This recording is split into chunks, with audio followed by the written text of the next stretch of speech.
What's going on, guys? We're back after a month, literally a month exactly.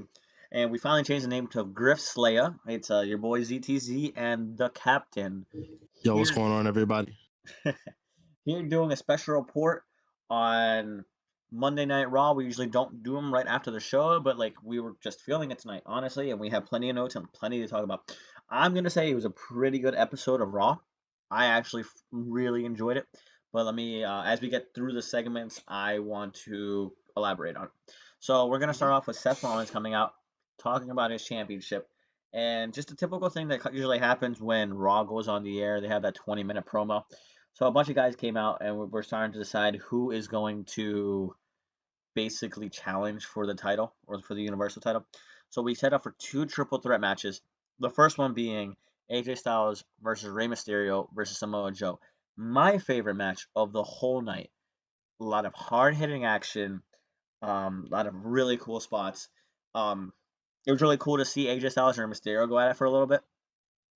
And AJ Styles looking like a good babyface and being properly built as somebody who can take on two guys at once. One of my favorite spots was when AJ Styles and Rey Mysterio were on the top turnbuckle and Samoa Joe was out. So they were trying to superplex each other onto Samoa Joe outside the ring, but they got caught up. So Samoa Joe comes in the ring and he literally grabs each of them by the leg and superplexes them off.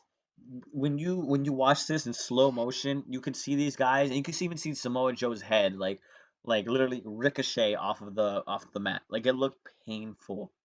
Oh my god. Yeah, it was a really entertaining, hard-hitting, fun match. But the winner of the match was AJ Styles by when Rey Mysterio. The ending of the match after that was Rey Mysterio basically getting both AJ Styles and Samoa Joe into this position for 619. He only hits it on Samoa Joe. So he debates for like literally 20 seconds to see if he can hit AJ Styles. So when he finally decides just to go for Samoa Joe to get the pin, when he's about to jump on Samoa Joe, AJ Styles is there, catches him, grabs him in a powerball position, and literally drops him hard on Samoa Joe. Like you can literally see Samoa Joe like just like lose all the air in his lungs. So AJ Styles doesn't let go of the power bomb, literally transitions that into an into a Styles clash, hits that on top of Samoa Joe, and then the 1-2-3 on Samoa Joe for him to qualify to the main event tonight. Good match, bro. It was a great match. I wonder, and we'll talk about this later, like when you get to the main event. I mean to cut you off and like slow the flow, but I'm wondering if this will transition into, depending on what happens at the next pay-per-view. I wonder if this will transition into some sort of AJ Joe feud. It probably won't, but that would be. I guess that would be cool to see, considering that the title's on Joe instead of AJ at this time. But I don't know. We've seen it a lot last year, so probably not. Probably not. I see more of a heel turn because usually when they do babyface versus babyface, they'll turn him in. AJ Styles is a freaking amazing worker regardless of what he does. Oh yeah, but definitely. So for that match to be like a like top tier match, which I already know it's gonna be an amazing match. First of all, okay, it's the two best guys in the company. Hands down. Well, hands down. A babyface for basic babyface usually doesn't end with them both handshaking and whatnot. So next, it was the Iconics coming out to do this really bad promo, basically saying how Naomi has no friends, they all leave her. They talk about how Ariana Grande looks up to them and whatnot. It was literally so bad that literally Corey Graves said, "Who wrote that crap?" Well, no, he didn't say crap, but he basically implies it. So Billie Kay has a match with Naomi. It's literally a 2-minute match. Peyton Royce tries to interfere, but like Naomi gets both of them. After she tries to interfere and breaks it up, Naomi rolls up Billie Kay and then she wins. Really a nothing match. Which, if anyone also remembers, I owe Alex $50 now for betting at WrestleMania that they wouldn't win. I was really upset about that.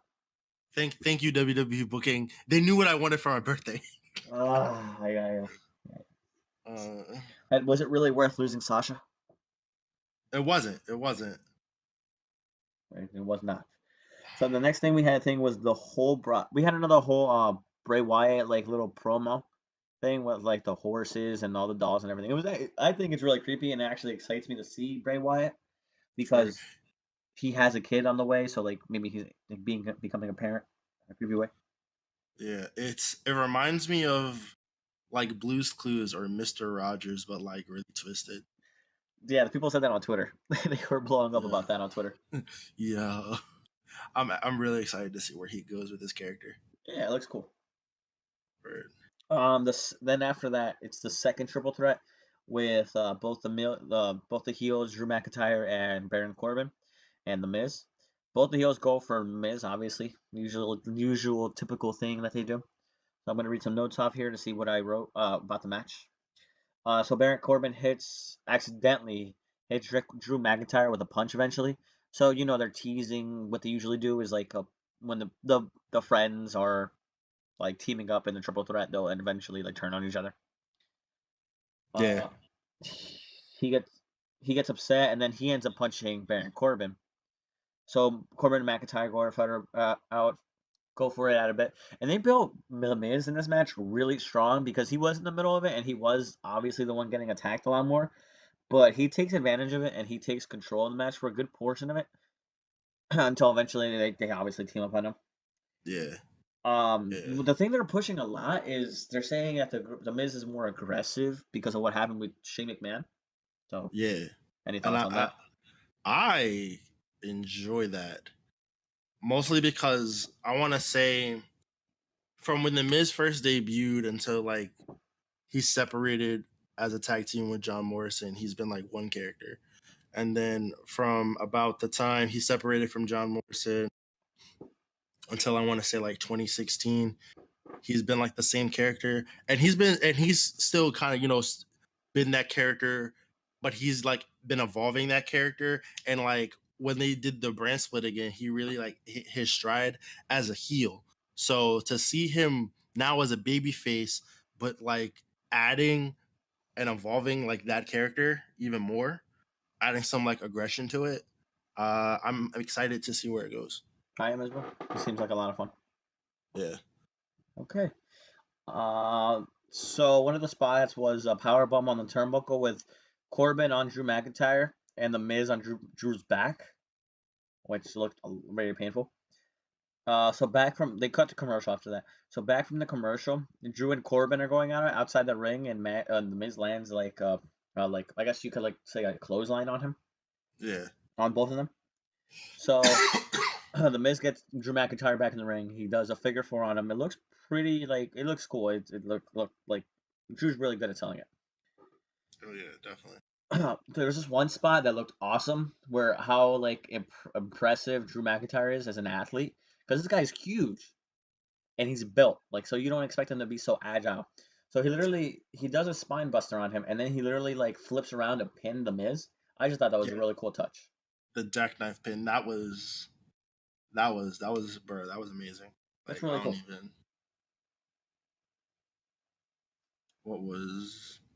There was a point in the match where Miz is in the corner.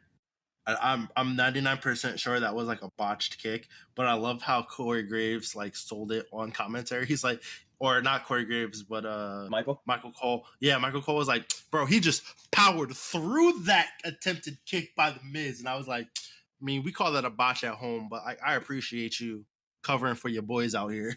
Yeah. I was like, good cover, Cole. I appreciate you. Yeah. Oh man, but it was a good match. It was a good match. It was a really good match with Baron Corbin picking up the pin because Drew McIntyre hits the Miz with the Claymore, and he throws Drew McIntyre out the ring. So I think that's gonna set up a feud between them two. Yes. Drew McIntyre is upset, and Baron Corbin, being the coward that he is, just. I'm almost guaranteed that they're gonna tag next week. I mean, you off. Probably. Yeah. Just because of that, but I know we're not big on Baron Corbin. I'm big on Baron Corbin now, but I'm still not like super fan in terms of like what's going on with him right now. But I appreciate the heel 101 tactics by my boy in the ring tonight. Like, I appreciate that. He was pretty good tonight. He was pretty good. Like I said, the matches tonight and the whole show was good. Just mostly because they're not doing the same thing they usually do every match. Yeah. They usually have a routine, and I see they're trying to pull out new things, so it's pretty cool. Word. So so after that, Sami Zayn came out, and basically, I love Sami Zayn. I love this new heel persona because I agree with him. Oh, dude, this, whatever. Yo, I feel like Sami Zayn's finally hit. Finally hit what? Like hit his stride. Like he looks so comfortable.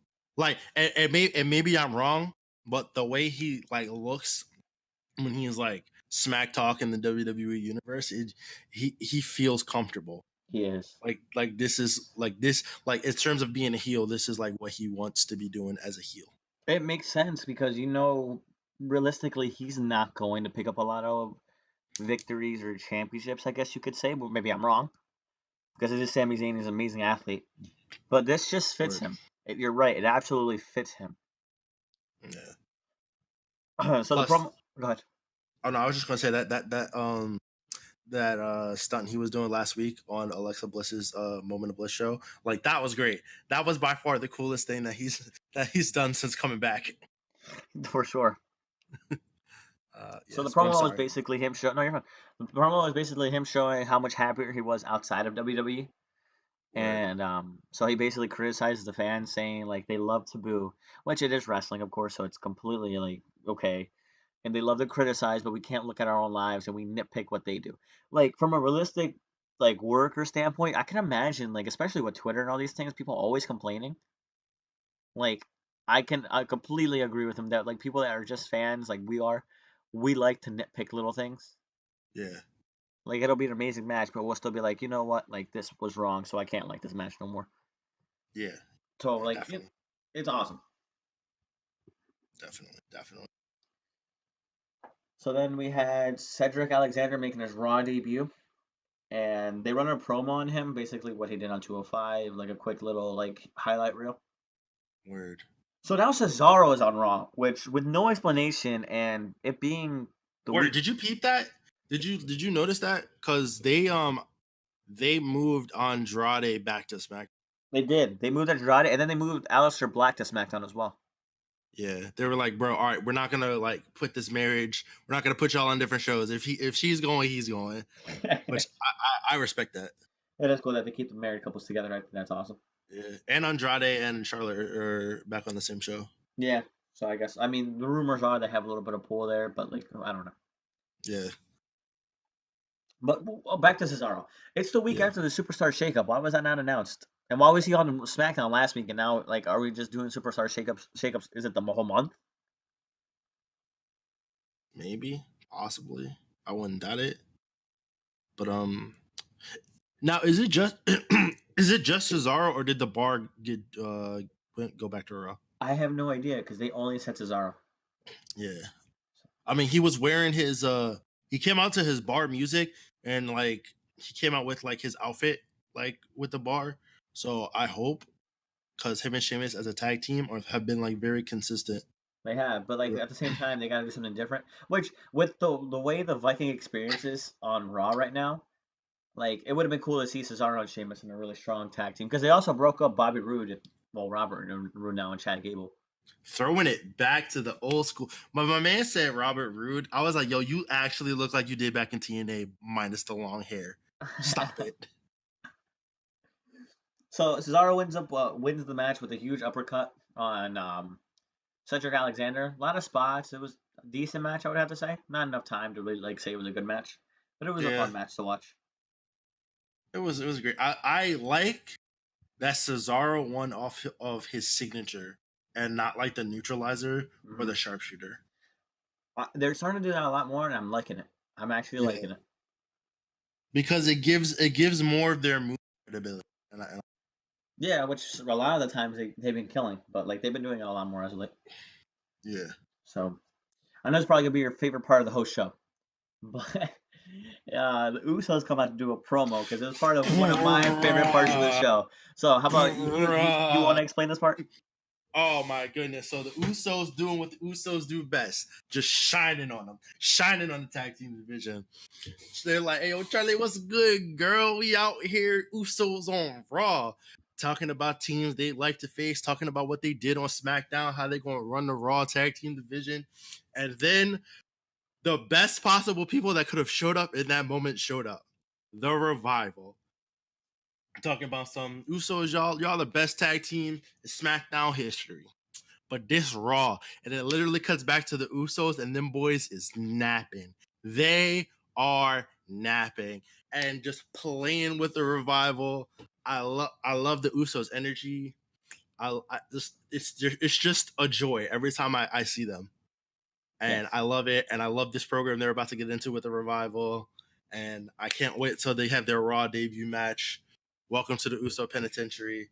It's not paranoia, it's the Usos. Shout out Jimmy and Jay. That's all I got to say. I'll add a little bit of that on Twitter.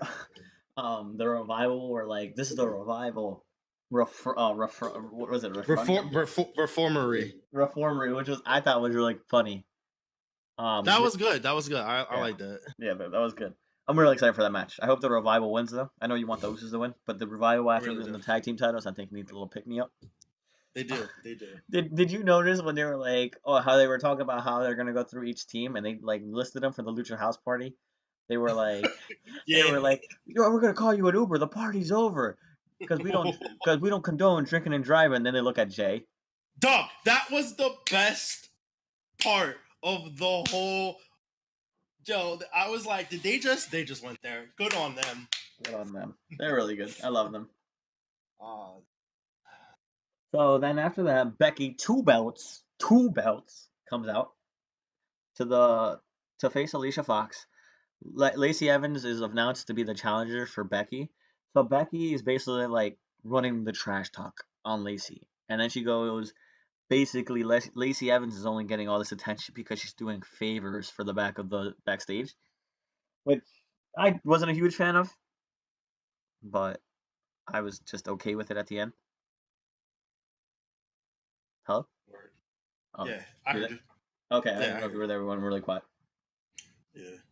So, eventually Lacey comes out, starts talking trash as well. Alicia Fox and Becky have a quick match. Alicia Fox taps out to the disarmor, and Lacey Evans comes out and gives her like the woman's hand. The woman's right. It's called the woman's right. Mm-hmm. So then later on, Ricochet comes out with the weird. They always love to change the music on these guys when it's perfect. Because I don't know if you noticed, but before Ricochet came out, they had like a weird like a zipping noise. And then they like later on in his music, they have lightning, which really to me kind of ruins it. Bro, I didn't peep that. But yeah, I'm gonna have to go back and watch that. You need to watch it because it really I loved Ricochet's theme before. They I don't know why they touch it. Bro, WWE stay fucking themes up. Yes. So it's Ricochet versus Robert Roode, and another part of my favorite lines was from Corey Graves, basically saying that there's gonna be a spike in pregnancy because of Robert Roode's new mustache. Yeah, I missed that. Fuck. That's so good. That was really funny. Oh, that's so good. Oh my goodness. Corey Graves is great. When Michael Cole leaves, he needs to take over. Exactly. So they have a match it lasts about 10 minutes. A lot of action, usually the Ricochet things, a lot of high flying moves. Robert Roode becomes more of like that heel he became in NXT. So I'm really excited to see that. Word. Did we miss the Lucha House Party getting decimated? I accidentally skipped that. I was gonna get to it. Yeah. Okay, my fault. No, you're fine. That's my fault. But Robert Roode picks up a clean victory over Ricochet. Kind of surprising, but hey, great. A little upset now that in hindsight that we didn't get that Finn Balor versus Ricochet match. Bruh. But what are we gonna do? Yeah. So yeah, the Viking Experience came out. Or is it the Viking Experience, right? No, they changed it to the Viking Raiders. That is right. Oh my goodness, bro! Next week they're just gonna be like, screw it, we're going back to the War Raiders. We'll keep the names that we gave them, but we're going back to War Raiders. And I'm just like, please do. What was their name on the Indies that they had? War Machine. It was War Machine. Why don't we just give them War Raiders? They should, and then tie it into Marvel color. That would have been awesome. I like that name a lot more, actually. Yeah. So the War Raiders, the Viking Raiders, Jesus Christ. Just call them the War Raiders, dude. We all know who it is. It's all good. So Michael mentions that he goes, the Viking Raiders were the talk of WWE Universe for multiple reasons, and we're like, we know why. Come on. Don't play. Don't try to play us, you fool. You fool. Good to see them on Raw. They're great. I want to see a match with them and Authors of Pain when they come back. Oh, yes. Yes. That'd be real cool. Or like maybe Braun Strowman can have a partner. Lars Sullivan. Oh no, Lars Sullivan's on SmackDown. So. Yeah. I like that we have another big team like size wise to go with the Authors of Pain, because it really was like feeling like the Authors of Pain for a good long while since the Bludgeon Brothers like broke up. Yeah, and now Luke Harper wants to leave. Yeah. So the Lutrons Party is doing the usual thing with no crowd reaction at all. Maybe a couple people you could see, like nobody. And 2 5-year-olds. 2 5-year-olds, and then the Viking Raiders like literally attack from behind and demolish them. Smash them to pieces. It was so good. These guys are cool. They're really freaking cool. So then we skipping back to the main event. After the whole Robert Roode versus Ricochet match, we had AJ Styles versus Baron Corbin. You have any thoughts on that match?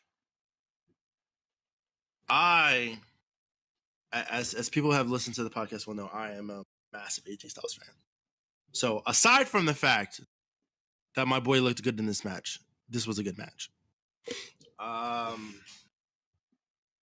like the fact. First of all, I just want to say before I get into the match, AJ's new shirt's fire. Go buy that shit. All right. Now, I like the way that they played up, and obviously they had matches earlier, so obviously like they're tired, but they played up and emphasized like, oh, they were in competition earlier, so they're tired and they've spent more energy. And like one of the best things I should say that I saw was when Corbin hit the deep six on Styles. My man was crawling to the cover. And I was like, Baron, I appreciate you, bro. I appreciate that. I thought it was a good match. It was very well done. You know what they could have done though, which I would have appreciated? I would have appreciated, because it's 4 weeks from Money in the Bank. They could have done it next week, this main event. Oh. And then they could have. Go ahead. Oh, I'm sorry. Go ahead. No, I was just gonna say they could have just had them out like talk smack to each other. Exactly. But what I would have also liked is if like Baron Corbin refused to have a match all week, like the house shows, and then they have evidence of like AJ Styles constantly having matches throughout the week, and then like one of the matches he gets hurt, and he plays that up the whole night.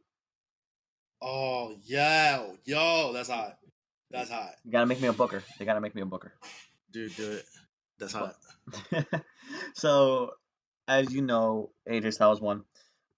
Clean the middle with a Styles Clash. Yeah. So Seth Rollins comes out. When they stopped playing AJ Styles music, I'm like, wait, Braun Strowman hasn't showed up the whole match or the whole night. Let me wait and see Vince McMahon come out.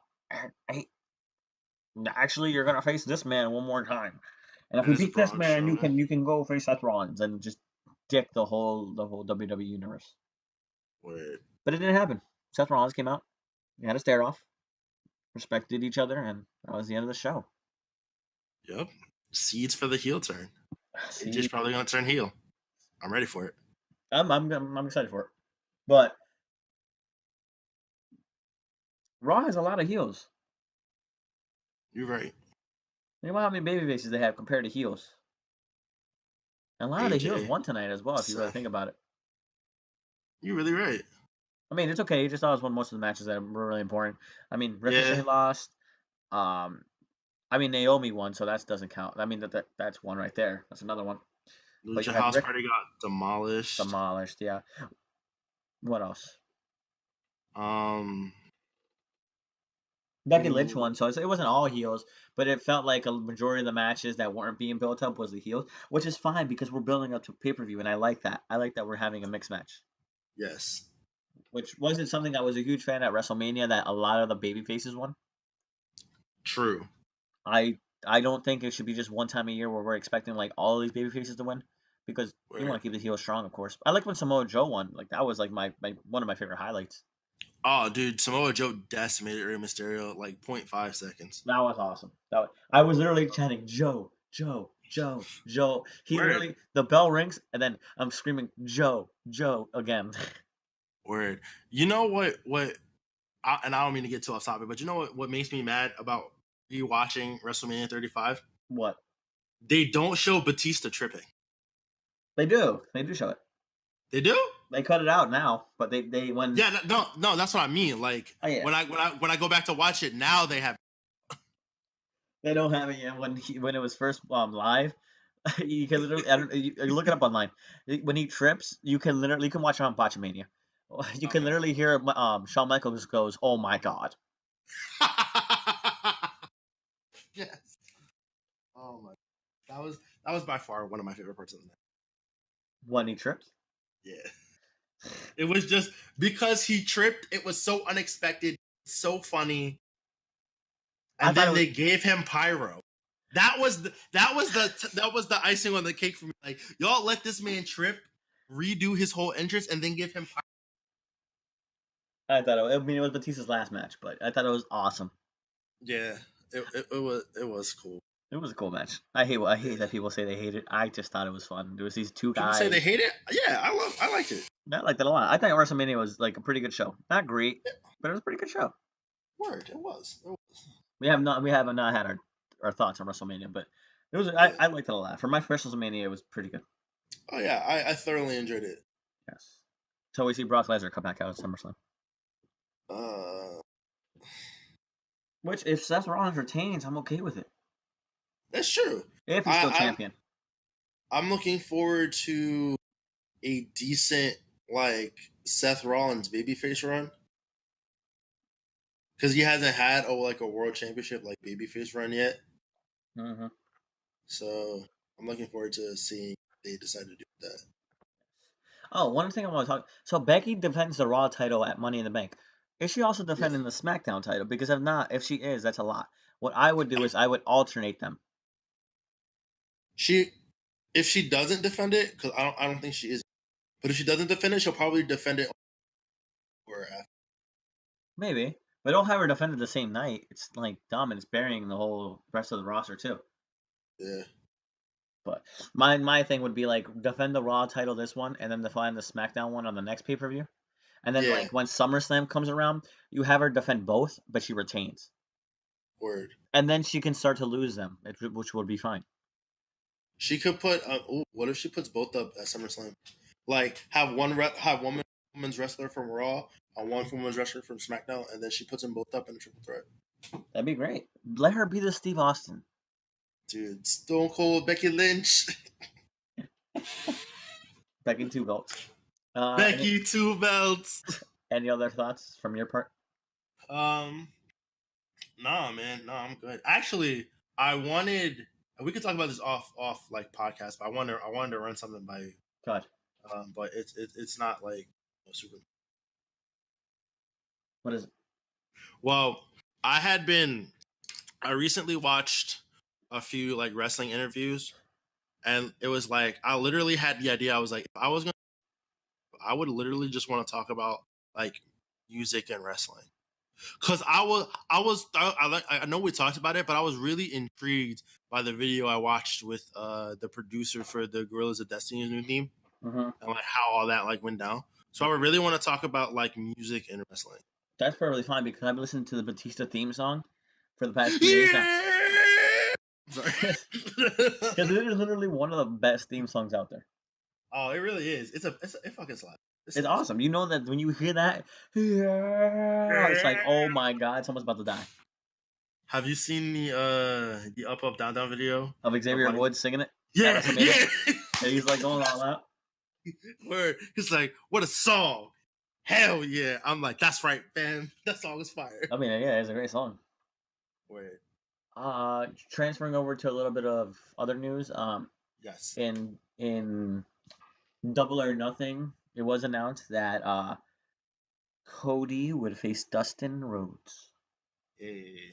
Which we'll see how that goes. I really haven't been watching too much of them. I kind of fell off of them. That's fair.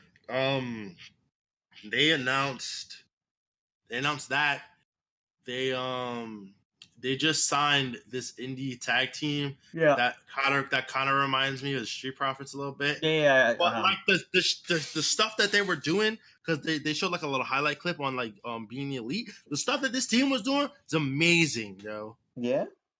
Yeah. Like They're like called the Rich Party or something like that. Yeah, they're like party something. Party, yeah, something with party. Yeah, but the moves they were doing, the spots that they were having, like if you can like just find like that like minute and of on like the most recent episode of BTE, like fire, straight heat. I'll have to watch it. Yeah. Has Kenny have announced an opponent yet or not yet? Kenny's wrestling Chris Jericho. Is he? Yeah. Again? Yeah. Okay. Because they're playing this up as like their one-on-one match because they wrestled on like Chris Jericho's cruise. Uh-huh. Yeah. Yeah. Didn't Chris Jericho beat up Kenny? Yes, he beat him up at the press conference. Yeah. Las Vegas. Yep. Yeah. All right. But, I'm looking forward to that. Yeah, Double or Nothing. February. May 23rd, 29th? Something like that. Yes. Like yes. 29, I think. We'll keep you more informed as time goes on. Or I'll get updated. These are probably the people listening are like, you idiots, probably May, blah, blah, blah. You're right. y'all are right. Sorry, damn. We are sorry. But I think that should wrap it up. We're going to do another one on Thursday about SmackDown. So these episodes won't be so long and you guys can skip through them or like watch them, skip through easily. Yes. Okay. So I'm going to sign off. This is Z signing off for tonight. This is your captain speaking. Thank you guys very much for listening. God bless and peace out.